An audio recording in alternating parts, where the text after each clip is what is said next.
Hi అండి, నేను మీ doctor Jyotsna, consultant gynaecologist, Medicure multi speciality hospital.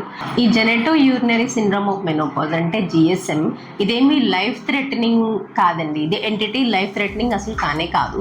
కాకపోతే ఏంటంటే అంతకన్నా మోస్ట్ డిఫికల్ట్ పార్ట్ ఏంటంటే క్వాలిటీ ఆఫ్ లైఫ్ తగ్గిపోతుంది. ఇది ట్రీట్మెంట్కి రావడానికి కూడా పేషెంట్స్ ఎందుకు ఆలోచిస్తారంటే నాకేం కాలేదు కదా, నా ప్రాణానికి ఏం హాని కాలేదు కదా అనుకుంటారు. కానీ క్వాలిటీ ఆఫ్ లైఫ్, వాళ్ళ సైకలాజికల్ ఇంపాక్ట్ చాలా ఉంటుంది దాని మీద.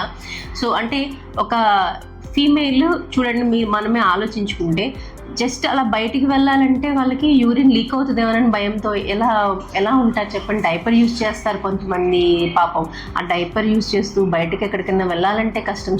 సో ఈ సోషల్ స్టిగ్మా ఒకటి ఉంటుంది రావాలి ట్రీట్మెంట్ కంటే. సో ఇవన్నీ కన్సిడర్ చేసుకుని దీని గురించి అవేర్నెస్ క్రియేట్ చేద్దాం అనుకుంటున్నాను. So thank you. ముందుగానే చూసుకోండి, సెల్ఫ్ చెక్ చేసుకోండి, నెగ్లెక్ట్ చేయొద్దు, స్టే హెల్తీ.